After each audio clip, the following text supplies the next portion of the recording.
بسم اللہ الرحمن الرحیم۔ السلام علیکم ورحمۃ اللہ وبرکاتہ۔ ناظرین، ایک مرتبہ درود شریف پڑھ لیجیے۔ درود پاک رحمت، مغفرت اور قرب مصطفیٰ صلی اللہ علیہ وسلم کے 20 راز جو زندگی بدل دیں گے۔ جو مجھ پر ایک مرتبہ درود بھیجتا ہے، اللہ اس پر 10 رحمتیں نازل فرماتا ہے۔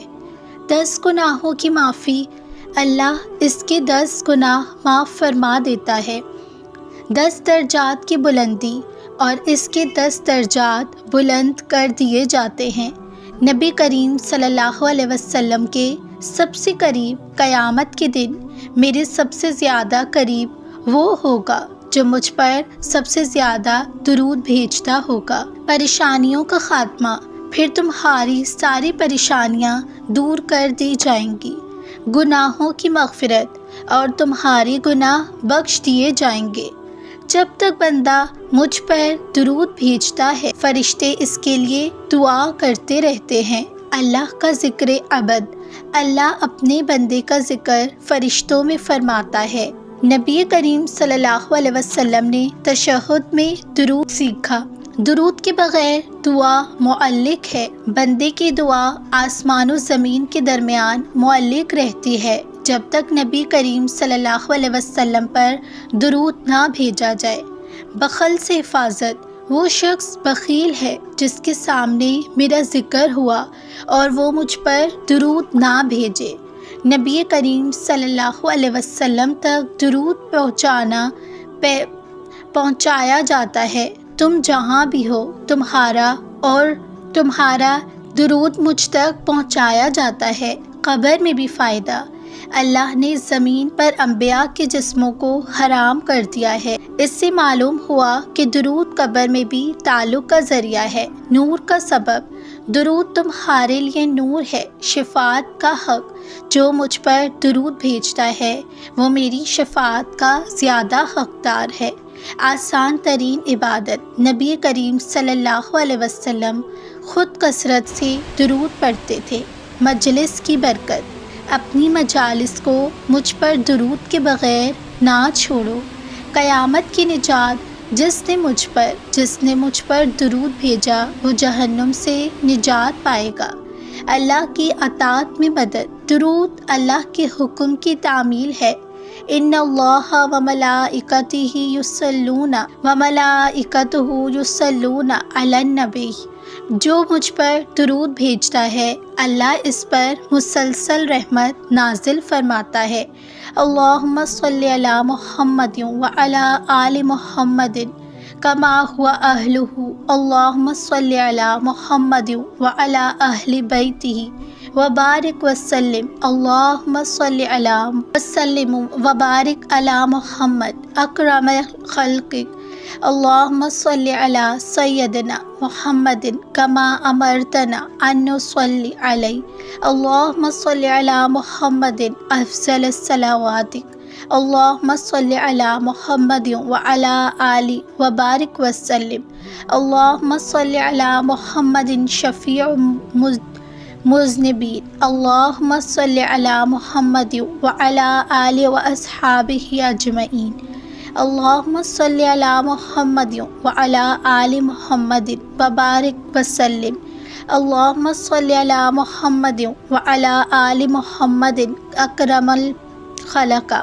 اللہم صلی علی سیدنا محمد وعلی الف المرہ، اللہم صلی علی سیدنا محمد کما ینبغی الصلاۃ علیہ، اللہم یا رب محمد وآل محمد اعط محمد ما هو اہلہ، اللہم صلی علی محمد وعلی آل محمد کما انت اہلہ، اللہم صلی علی سیدنا و مولانا محمد فی کل وقت الوحید، اللہم صلی علی محمد بعدد کل داع و داع وبارک وسلم، اللہم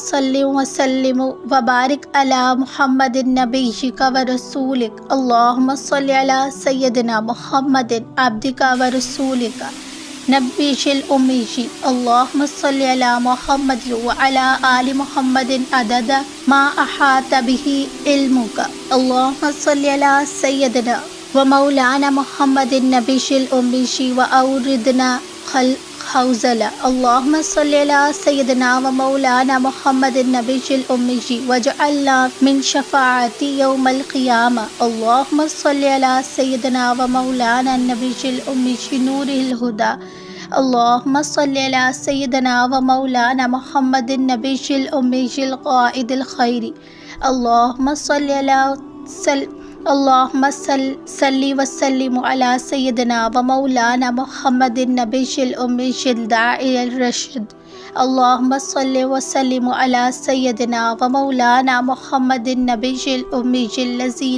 لا نبیش بعد اللہم صلی وسلم علی سیدنا ومولانا محمد نبیش الأمی الذی بلغ الرسالۃ اللہم صلی وسلم علی سیدنا ومولانا محمد نبیش الأمی الذی نصح عبادک اللہم صلی وسلم علی سیدنا ومولانا محمد نبیش الأمی الذی تلا آیاتک اللہم صلی وسلم علی سیدنا ومولانا محمد نبیش الأمی الذی اقام حدودک اللہم صلی وسلم علی سیدنا مولانا محمد نبیش الأمی الذی وفی بعہدک اللہم صلی وسلم علی سیدنا ومولانا محمد نبیش الأمی الذی انفذ حکمتک اللہم صلی وسلم علی سیدنا ومولانا محمد نبیش الأمی الذی امر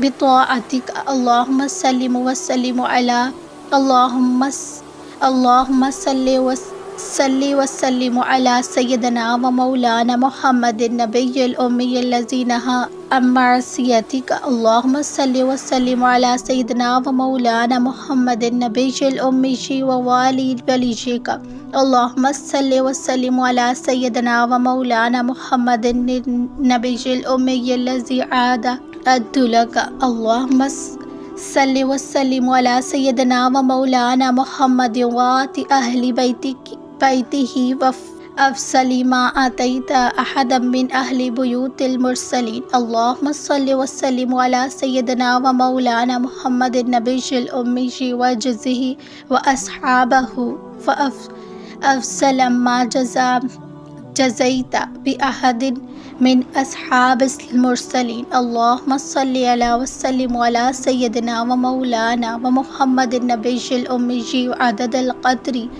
نبیک اللہم صلی علی سیدنا اللہم صلی وسلم علی سیدنا ومولانا محمد نبیش عدد الاحیاء الاموات اللہم صلی وسلم علی سیدنا ومولانا محمد نبیش الأمی فی اللیل اذا یغشی اللہم صلی وسلم علی سیدنا ومولانا محمد نبیش الأمی فی النہار اذا تجلی اللہم صلی وسلم علی سیدنا ومولانا محمد نبیش الأمی فی الاول الآخرہ اللہم صلی وسلم علی سیدنا ومولانا محمد نبیش الأمی بارکتہ اللہم صلی وسلم علی سیدنا ومولانا محمد نبیش الأمی کہل المرضیہ اللہم صلی وسلم علی سیدنا ومولانا محمد نبیش الأمی منذ کان فی مہدی صبیتنا درود پاک پڑھنے کے فضائل۔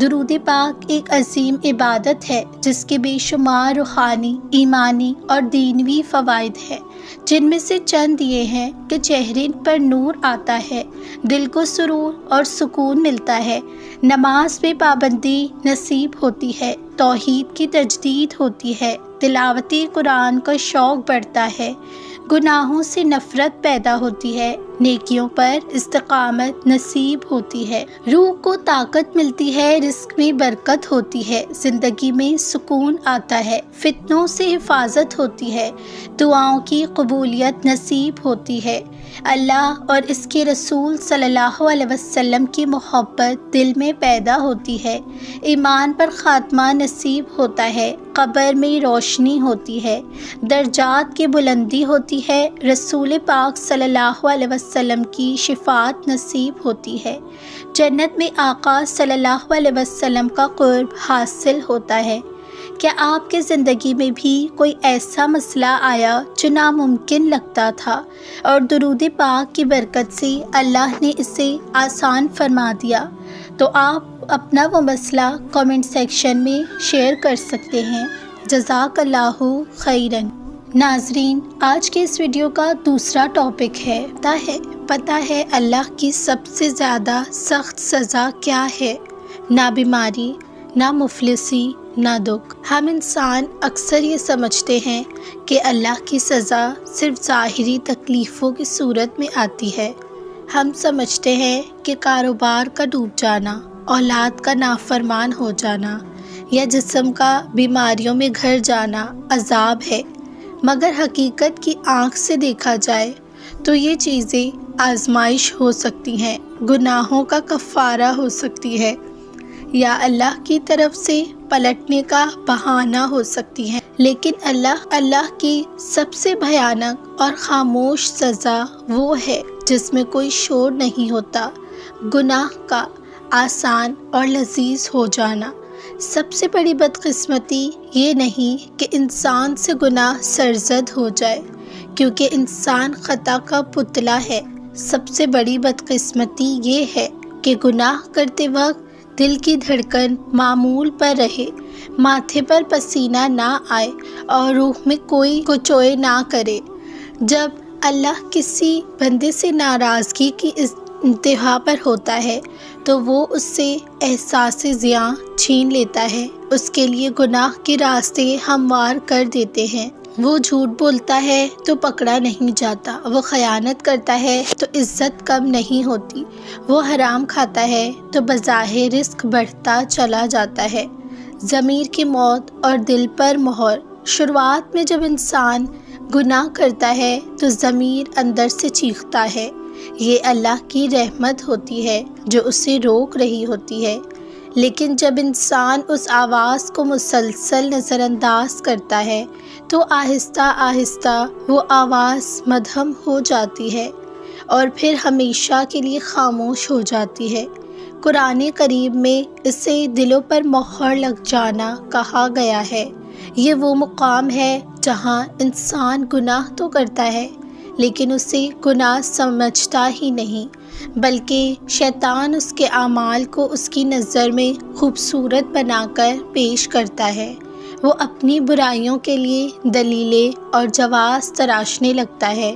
توبہ کے دروازے کا بند ہو جانا یہ سزا کا سب سے دردناک پہلو ہے۔ اللہ تعالیٰ انسان کو ڈھیل دیتا ہے جسے شریعت میں استراج کہتے ہیں۔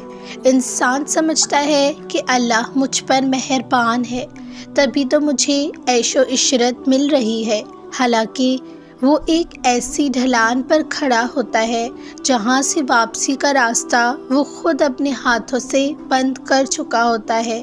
اس سے توبہ کی توفیق ہی نہیں ملتی۔ وہ انشاءاللہ کل توبہ کر لوں گا کہ سراپ میں رہتا ہے، مگر وہ کل کبھی نہیں آتی کیونکہ اس کا دل پتھر سے بھی زیادہ سخت ہو چکا ہوتا ہے۔ آخرت کا اچانک سامنا۔ ایسا انسان اسی غفلت کی نیند میں زندگی گزار دیتا ہے کہ یہاں تک کہ موت کا فرشتہ آ کھڑا ہوتا ہے۔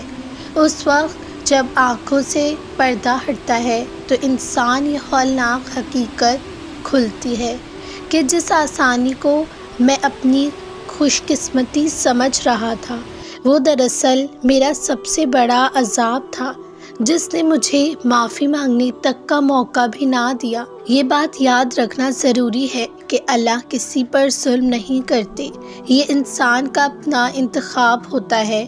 جب بندہ خود بار بار اللہ کی نافرمانی پر اصرار کرتا ہے اور واپسی کے تمام راستوں کو حقارت سے ٹھکرا دیتا ہے، تب اللہ اسے اس کے حال پر چھوڑ دیتا ہے، اور اللہ کا کسی بندے کو اس کے اپنے حال پر چھوڑ دینا ہی کائنات کی سب سے بڑی سزا ہے۔ اگر گناہ کے بعد آپ کا دل بے چین ہو جاتا ہے، آپ کو نیند آتی ہے اور آپ کی آنکھ میں ندامت کا آنسو آ جاتا ہے، تو شکر ادا کریں۔